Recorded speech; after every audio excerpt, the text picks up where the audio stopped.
Yeah, just went home Mick here. I bumped it all off. So I've cut that other video out, that other vlog. So what I'm going to do is I'm going to bring all this stuff here that you can see. Oh, that's me fire lighter. So these are brilliant, these things. Hot devil.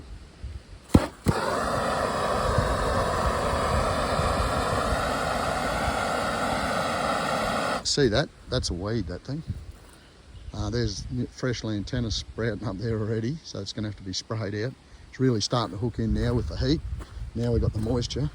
She would be out of control.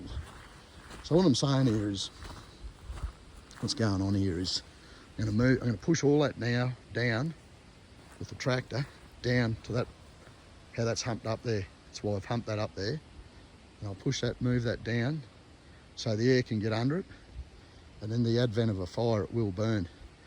So we got grass all to here. And realistically, if you look up around there, there's a little outdoor shower we got up there. You can see flapping up there. Well, it's not flapping at the moment. But you can see all the grass, and that little outdoor shower you can see. So on the right-hand side of that, you can see that one with the white stripe through it. On the right-hand side of the shower, out of the 3 trees. It's on the left-hand side of the 3 trees, the left tree. So that'll all, you're not going to get fire up in the heads of any of those there, because there's grass, unless it just fire explodes.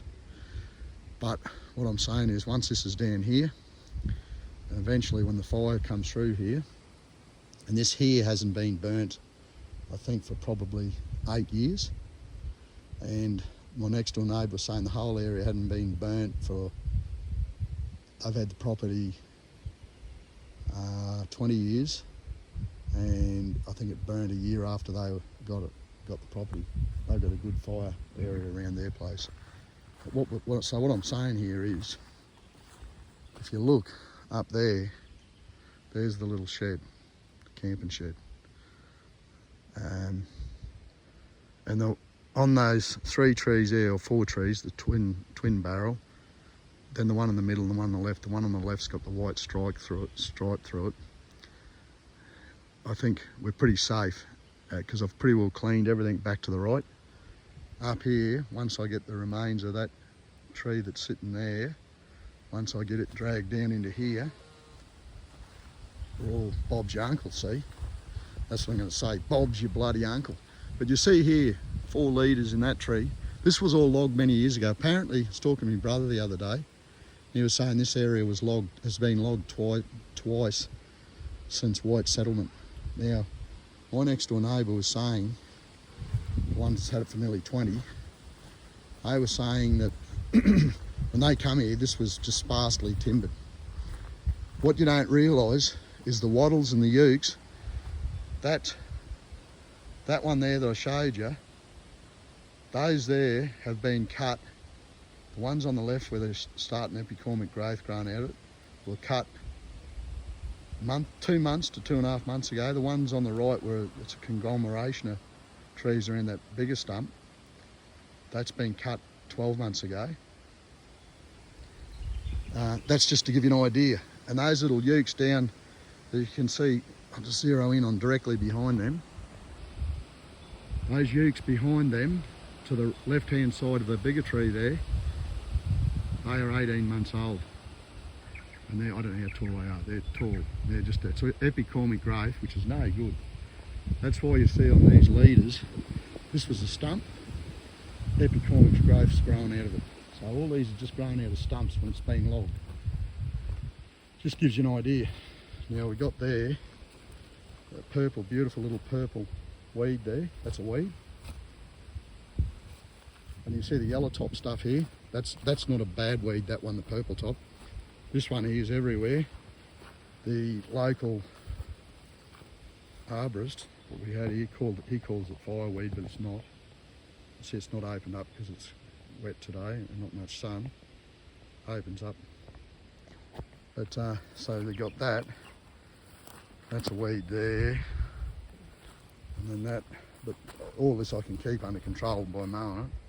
That's a nice little pretty weed. Believe it or not, I've made this here now for 12 months, and that's lantana there. So it's lantana I've knocked down with cutting it down, and it's still remnants of its roots, and then there you go. So that shot up because it's been dry coming out of winter. That has shot up inside last couple of weeks. So I'm going to run over this next week with the mower. There's some more wallaby poo. Dog licorice chocolate bullets. There's our little bird waterer. Haven't seen too many. I've seen a currawong in there. I reckon Fabiana gave us that. Zero that in. So the rain's caught it. I think we've had about 60 mil of rain here in the last 24 hours. I'm going to leave it at that.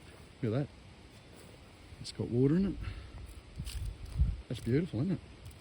Birds love it. So I'm going to leave it at that. Yeah, so I think I've pretty well got that. And then all this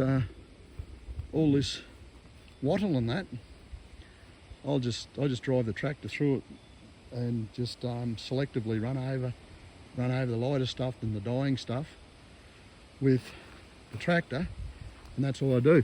It's got the native grasses under it, so it's all good in the hood. Those stumps there, they've been poisoned about 3 or 4 times. They're a red stringy bark, just a stringy bark, and that's a stringy bark below it with epicormic growth. That's all grown out of there. This one here, I've knocked the epicormic out of it about 4 times. They look like they're dead now. And there's all new young ukes starting to pop their heads up, and old ukes, dead ones, there you can see, dead. That's going to come down. I'll cut them down and they'll be firewood. There's a twin barrel one there, it's dead. Another dead one there. Another dead one below it. About 4 years ago, there was a mega drought here that lasted 3 years. Really 3 years between much rain at all. And that's been the undoing of a lot of these trees. Real small young ones, it's the undoing of, they can't handle it. And older ones. There's a lot of dead. I reckon 20 to 30% of the trees in here, when you get down into our block down in there, 20 to 30%, 20% we'll say, have died. But you can see, I can see something there with different coloured leaf shooting now. It's rained and warming up. But some beautiful smells coming out of here too, as in just the fresh, leading into hotter months. Just absolutely beautiful smells of the bush. This is what I was going on before in that last vlog, but this is what people have got to start doing, in my opinion. It's only in my opinion that you've got to actually, that old saying, you need to smell the roses. Yeah, because you actually have. On this high pressured world that we've got, and it's the most high pressured I've ever seen it in my time. My time of being alive, 61 years, I've never seen it worse. As in pressures of living, was hard in, well look, I shouldn't say it's harder now, but to pay the house payments in the mid-80s when interest rates went to 17.5%, it's taken up a massive amount of my pay when I was working at the meatworks. And I ended up having to sell the house. I didn't lose it, but I wasn't far off losing it. My first wife, Debbie, and I.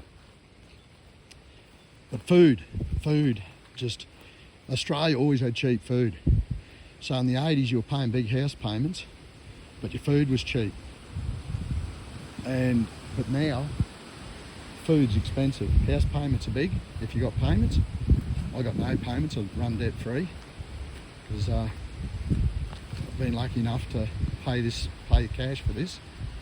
And but I'm saying that up the sunny coast, Carl's working up there, she rents a granny flat.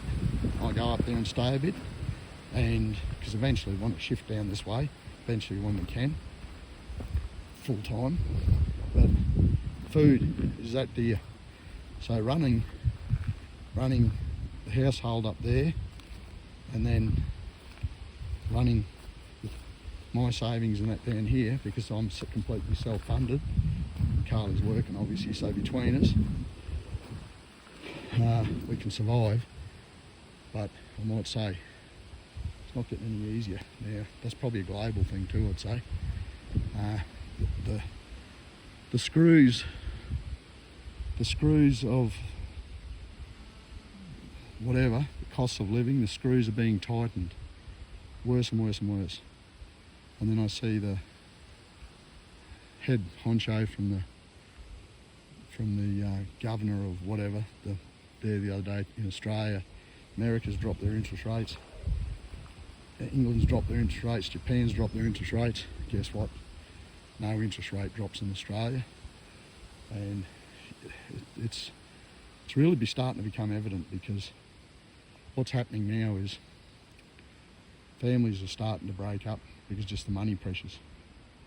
Like I said, I carry no debt. Carly rents a granny flat up on the sunny coast, and I carry no debt here except for rates. We carry no debt here except for rates and that. So we're probably in a bloody good situation, apart from the rent for when we're up in the sunny coast and when she's up there through the week. But like I said, I've spent a lot of time down here cleaning up in the last 12 plus months since I retired. When did I retire? It's just clicked. The end of this last financial year's just clicked a year.